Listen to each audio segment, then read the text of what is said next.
En Normandie, un projet d'aménagement exemplaire a remodelé profondément, sur près de 3 km, les quais rive gauche de Rouen. C'est vraiment la Seine qui constitue la colonne vertébrale de cette ville et même de cette agglomération. Et depuis que je suis élu, et notamment depuis mon premier mandat de maire, j'ai vraiment rêvé de faire des bords de Seine un grand parc urbain. Nous avons souhaité, il y a 10 ans, rendre aux Rouennais plus de 20 hectares d'aménagement qui aujourd'hui contribuent à leur qualité de vie. Donc il y a eu une phase de gestation assez longue qui avait un rapport avec, au fond, l'acceptation d'un usage complètement nouveau qui demandait de l'imagination. Et c'est seulement après cette phase de conception, de débat, que nous avons pu lancer la phase opérationnelle. Le projet a été porté conjointement par la ville et la métropole.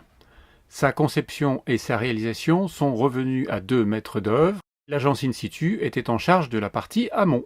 La promenade de la rive gauche est un espace public assez atypique et singulier. C'est à la fois un parc linéaire de plusieurs hectares, c'est aussi un port qui continue d'accueillir de nombreux mariniers, et c'est enfin un parcours continu. Et ces trois fonctions cohabitent et voisinent. Et ça, pour nous, c'est vraiment un élément important. Nous avons cherché vraiment à multiplier les usages pour faire que ce lieu redevienne tout simplement un lieu de vie. La stratégie paysagère que nous avons développée se résume en 3 verbes, tout simplement. D'une part, révéler les qualités de ce lieu, de ce territoire. Ensuite, le réactiver, c'est réintroduire du vivant dans une surface qui était totalement stérile. Et enfin, le relier, c'est-à-dire le mettre en relation avec les bords, la rive opposée. Révéler, ça signifie pour nous mettre en scène ce paysage des bords de Seine. Amplifier les vues sur la géographie, sur la cathédrale, la côte Sainte-Catherine, tout ce grand paysage qui l'environne. C'est aussi prendre appui sur tout ce qui fonde son identité, les traces du passé industriel de ce port, les pavés, les rails, tous ces détails qu'on a cherché à conserver.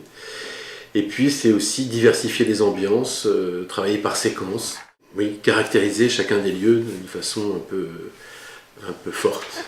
Moi je trouve cet espace vraiment super, c'est très très agréable et puis c'est d'accommoder en fait l'existant avec des choses qui permettent aux enfants de bouger sans danger, de façon très ludique et très agréable.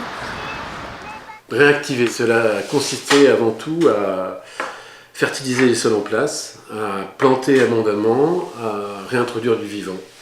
C'est-à-dire aussi accueillir les gens, proposer des multiples usages, permettre la déambulation dans des espaces très libres et ouverts. Bref, retrouver de la vie dans un lieu qui était totalement stérile.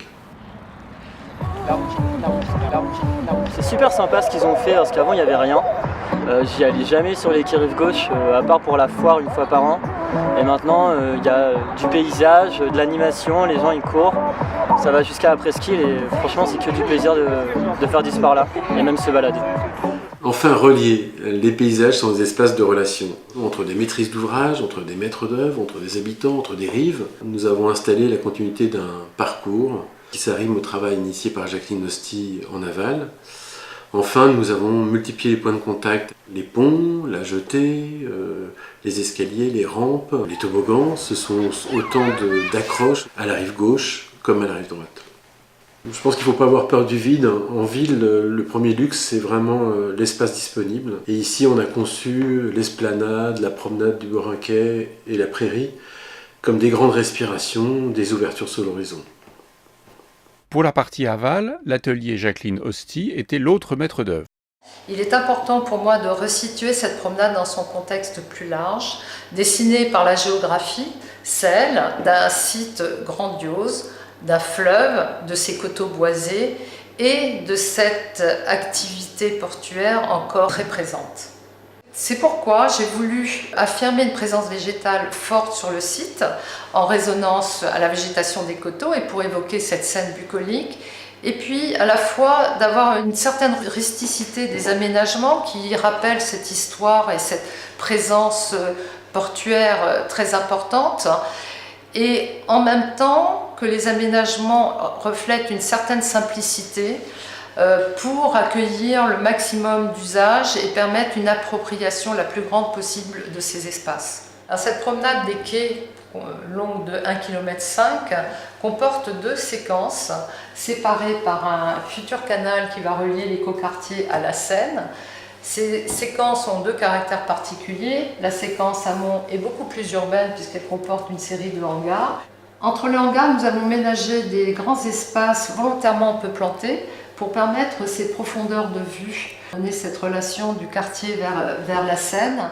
Nous avons planté et imaginé un jardin du rail qui s'inspire de ces paysages ferroviaires avec ces jardins de ballasts, de plantes, de vivaces en profusion.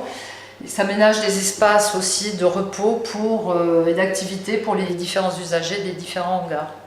Et la séquence aval est beaucoup plus naturelle et végétale. D'une part en redonnant à la presqu'île un caractère d'insularité et d'autre part un caractère champêtre qui évoque les paysages de la Seine impressionniste. À l'arrière de cette promenade, l'ancienne plateforme charbonnière, dite le village noir, a été remplacée par un ensemble paysager de clairières plantées de coulisses végétales et d'une grande butte boisée. Cette butte boisée nous a permis donc de traiter la pollution des sols en confinant les sols pollués sous un épais manteau de remblai et qui a été ensuite densément planté. Aujourd'hui, on opère un suivi écologique du site avec des inventaires faune-flore qui sont faits tous les ans pour voir comment le site évolue, pour voir quelle biodiversité revient. Et en matière de gestion des espaces verts également, le site est géré de manière différenciée. Et nous avons un inventaire de comment gérer chaque type d'espace, selon quel rythme, pour que cette biodiversité puisse perdurer dans le temps. Après coup, quels sont les ressentis et commentaires ? Le travail des paysagistes a bien sûr concerné la conception du jardin même, mais elle a surtout permis de révéler finalement comment cet espace-là est inscrit dans le territoire. Et le jardin dialogue tant avec le paysage urbain du centre-ville, quand on est en amont de la grande promenade fluviale, qu'avec les espaces naturels que sont les coteaux. Et ce regard des paysagistes a permis très certainement de donner une dimension autre au jardin, c'est-à-dire que le jardin n'est pas composé que des espaces aménagés, mais on a une ouverture sur ce grand paysage qui agrandit de manière presque infinie l'espace du jardin et donne à voir finalement ce cadre, cet écrin que l'on a autour de nous. Chacun peut trouver un vrai plaisir de vivre sur ces quais et je trouve que ça c'est vraiment quelque chose qui rassemble tous les habitants autour d'un objectif commun. On a un petit peu cassé cette séparation rive droite-rive gauche et les Rouennais de la rive droite se sont appropriés cet espace. Ils viennent en nombre et finalement traversent la Seine et c'est un des objectifs du parc, c'est de pouvoir avoir un aménagement de centre avec la Seine pas comme frontière mais bien comme catalyseur, comme fil bleu, comme élément commun et partagé par tous les Rouennais.